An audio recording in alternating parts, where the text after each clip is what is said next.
Hello everyone, and thank you for watching this special video segment.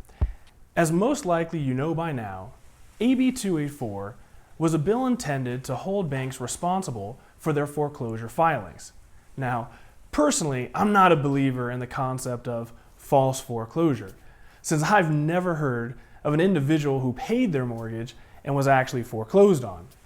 Nonetheless, back in October of 2011, when AB 284 came into effect, I was a massive opponent of the bill. I felt as though it was simply going to ruin the market, its natural recovery, and ultimately adversely affect the current inventory. Unfortunately, I was right, and in due time, even those who disagreed with me at the time have come around and agreed that the bill needs to be amended. Todd Miller. I love you, Todd. I love you, man, and I just have to give you a hard time. So here we are, 2 years after the bill passed, and finally, we're getting some traction. This month, AB 284 is supposedly going to be amended. The problem with AB 284 stems from the personal knowledge portion of the bill, which holds the trustee who files the foreclosure personally accountable for all documentation. Now, it's absurd, overzealous, and is finally being addressed. Assembly Bill 300, or simply AB 300, was introduced on March 15th and basically clarifies what personal knowledge means in AB 284. Now, should this bill pass, then we're looking at a green light for many banks to start foreclosing again, which is actually good news. Now, going the other direction is a new Senate bill that was proposed on March 18th called Senate Bill 321, or simply SB 321. This bill essentially mirrors what California passed as its California Homeowner Bill of Rights. Now, this is a very touchy subject, as many in the state of California blame this alone for the lack of inventory not seen there since 2005. The problem here is that it's difficult to find fault with the bill since it genuinely has its heart in the right place. The bill essentially establishes guidelines for the banks to follow prior to actually foreclosing on homeowners. Now, one of the main points in the bill is with regards to what's called dual tracking.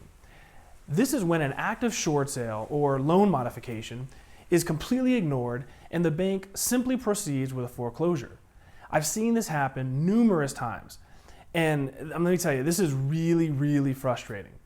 Under SB 321, the bank has to entertain foreclosure alternatives for the homeowner, and if a short sale is submitted, they must reject the short sale prior to them actually foreclosing. To me, this is very fair, and therefore I really can't argue against this bill. Aside from this, there are newly founded restrictions on the trustee and judicial foreclosure process. More disclosure is required, such as providing detailed account information and foreclosure alternatives 30 days prior to filing a notice of default, or election to sell, if you will. On the brighter side, Section 14 of the bill requires a mortgage servicer to provide a single point of contact for a homeowner who elects into a loan modification or short sale. I think this is actually fantastic. I mean, other items include additional licensing for servicers of residential mortgages, but keep in mind, everything in this bill is geared towards owner-occupied properties. So now the reality here is this: although the bill has its heart in the right place, and this will help people at least be more prepared for a foreclosure, it really doesn't solve anything. It doesn't. All this bill states is that the banks have to reject you first. Really, that's it. If the banks want to foreclose on you, they simply will. This just delays that inevitable ending by a few months. The real problem with this bill is the fact that it opens up a massive loophole for those simply looking to squat in their home. There are so many people right now living for free for 2 to 5 years, it's not even funny. Now, if it looks like you might actually have to pay your mortgage or pay rent, you can simply file for a loan modification and then a short sale. and delay this entire process by many more months. Sadly, this bill will be abused substantially more by attorneys and delinquent homeowners more than it will actually benefit people. On the other hand, America was founded on the principle of protecting the minority, not the majority. So I suppose you really can't complain on this one. All right, last but not least is SB 389. This was introduced on March 18th as well. And essentially, this opens up the biggest loophole delay that I've ever heard of. It basically allows a homeowner to submit a written request to the servicer of the mortgage for a certified copy of the note. If the servicer does not produce the note within 60 days, or if the documents indicate that the bank does not have a lien on the home, the homeowner can actually sue for what's called quiet title against the servicer and owner of the mortgage. You know, what this is, do you know what like this legislation is, right? It's just literally complete and utter created by attorneys to make money delaying foreclosures.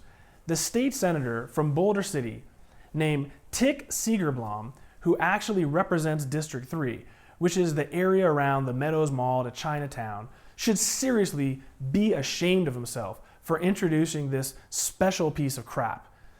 This bill does absolutely nothing whatsoever but line the pockets of attorneys. It literally will change absolutely nothing. So to wrap this all up, AB 284 should be amended this month with the introduction and subsequent passing of AB 300. This should realistically open the gates for foreclosures to resume. Now, on the contrary, if we pass SB 321, which is the Homeowners Bill of Rights, this will certainly delay many foreclosures from coming to the market that are owner-occupied. But keep in mind, we've got 50,000 vacant homes out there that will not be affected by this bill. And last, we can thank Tick Segerblom for his special piece of garbage he unveiled as SB 389 to help out all those starving attorneys out there earn even more money. Well, that's it for this special video segment. Please remember to subscribe, pass these videos on, and don't hesitate to contact me directly anytime with any questions or concerns you may have regarding Las Vegas real estate. Thank you again for watching. Have a great month.